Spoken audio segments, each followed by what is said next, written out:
Welcome to Matter of Action. I'm Wayne Morrow, and today we have a special guest, Robert Owens. Hey, Robert. Hi, Wayne. How are you this morning? Great.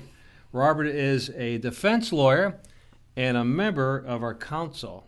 And yet, believe it or not, there are really good lawyers in the United States, and we've got one, see? I invited Robert to share with us some of the things that he's seen as a member of the society out where you live, and maybe some educational things about the Constitution, because I know you're really knowledgeable in that factor. But first start is, how did you get in the Birch Society? Because I always ask people, how did you find us? You know, it's always a good story. Everyone's got a story. So how did that happen? Thanks, Wayne. Well, I'll tell you, the first I remember of the John Birch Society was like at Thanksgiving dinner as a kid, and my dad talking about those crazy Birchers. Yeah. So I really didn't know much about the society other than the fact that they must be somewhat crazy because my dad said so.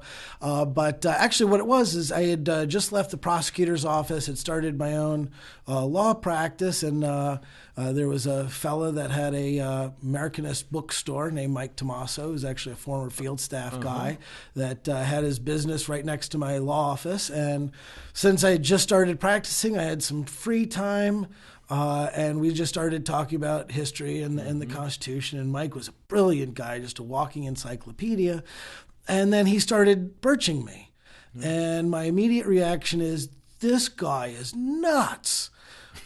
And most of that was I had a, pretty solid formal education. Had a scholarship to go to Oxford University in England on a history scholarship. And so I was pretty confident and maybe even a little bit proud of my education. And since I didn't already know these things, clearly they must be wrong. Right. So he kept telling me things about the Council on Foreign Relations and kept telling me about the insiders and was providing me materials. And quite honestly, I didn't read a single thing because he was nuts. Right. Clearly, he was nuts. Right. However, in love, he kept saying things and we kept having conversations. And finally, I decided that what I needed to do was read these materials so I could prove him wrong. So I started reading the materials and my jaw dropped, to the floor as I started realizing that I'd been lied to in much of my formal education. And the further that I read, quite honestly, the more depressing I got. It was terrible. Right. And at that point, to Mike's credit, that's when he got the Bible out, started going through Scripture and showing me that, even though things can look bleak, restoration through Christ was certainly possible, and we saw that historically throughout Scripture, and that we could instead not be depressed about the situation, but be very excited about our opportunity to be servants for Christ. And that was, for me, how I then got into birching and have just made it a part of who I am in all aspects of my life, professionally and personally. Good story. Yeah, so you're lots of folks can't accept the truth. It's beyond their realm. And but once you prove it for yourself and you read through the materials, you find out it's not make-believe, it's not a story, but it's a continuous revelation of history. And it doesn't happen by accident. It happens by plan. Yeah. You know? And I find, too, that there are certain people that just don't even want to know the truth, and you're not going to get through to them. What we need to focus on for members are those that have an intellectual curiosity about life and how things work, and are willing to do their own homework to figure those things out. And I think the example that I've always taken from Mike Tomaso in terms of dealing with members going forward is that, we sow seeds and we have to do so in love and in peace. And sometimes those will hit and sometimes they won't. Right. But that's ultimately, not for us. It's for them to decide. We just got to get the information out. Right. So with that experience then how did you go about getting other people to see the same thing you saw? and part of it is that I'm a trial lawyer, so interpersonal communications is a function of my everyday profession, and so at least I'd hope that I'm somewhat successful in doing that. Really, it comes down to this: you have to invest in a relationship. So one of the things that Robert Welch always talked about is that the society is not going to be a mass movement. It's not going to be for everybody. It's going to be for the select. It's going to be for the intellectual, for those that are really interested in making a difference in our world and are willing to put in the hard work to do that. And what he's talked about is targeting opinion molders. So for my purpose, I started then building relationships with members of the legislature, with members of even the county commissioners or the county sheriff.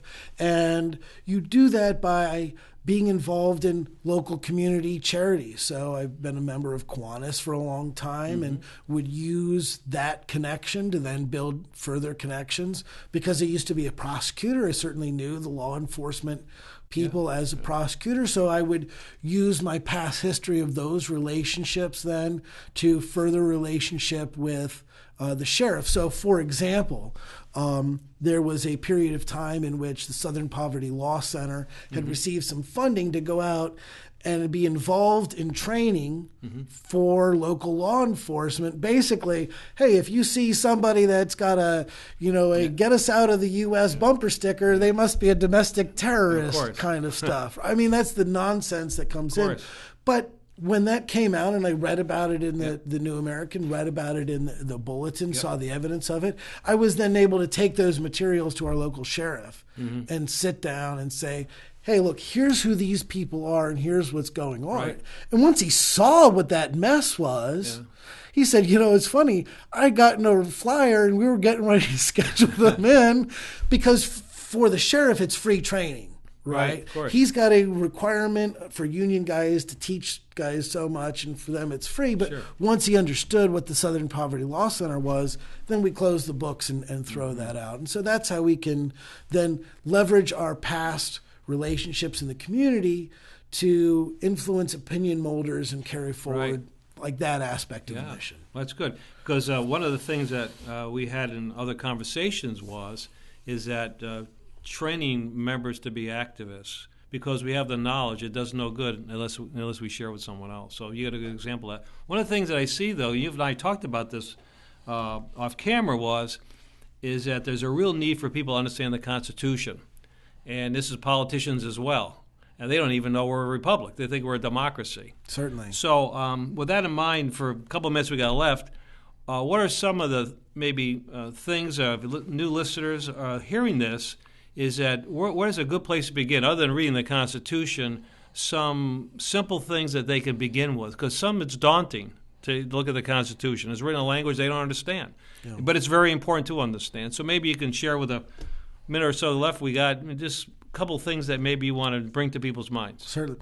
So one of the key things that I think is critical for people to understand is that the government that we have, that our founding fathers put together, is very different historically from every other government type that is in existence, because it is a republic, very different from a democracy, and understanding those key differences and how that actually manifests in a rubber meets the road is a critical piece. So what I would say is this: there's so much esoteric in-print stuff about the Constitution. I would say put that aside for the moment. If you're really just wanting to get into it, the first and I think best source is produced by the John Birch Society. It's called Overview of America. And I think it gives the first immediate 30 minutes understanding of the key differences of what a republic is and why our system of government, why Americanism is so special. And I think once you branch off of that, then, especially as it applies to current events, reading the New American magazine is so critical. I can tell when I've recruited a new member who's reading and who's not. Of course. Yep. Because of their level of knowledge of how that comes into play. And there's certain authors like Bill Jasper that I think are absolutely brilliant and bring it home so well. And so what I would say is this: start with the New American, start with Overview of America, and then start reading the New American magazine. One last aspect of this. initially the founding conference, Robert Welch put together the Blue Book of the John Birch Society. Every time I've read that, and I've read that about a dozen times over the last 15 years, I pick up some new amazing aspect and nugget. So I would say, after you've done some initial research, go back and look at the Blue Book of the John Birch Society, because your mind will be blown. We could do that. Well, remember, your part matters at the next time.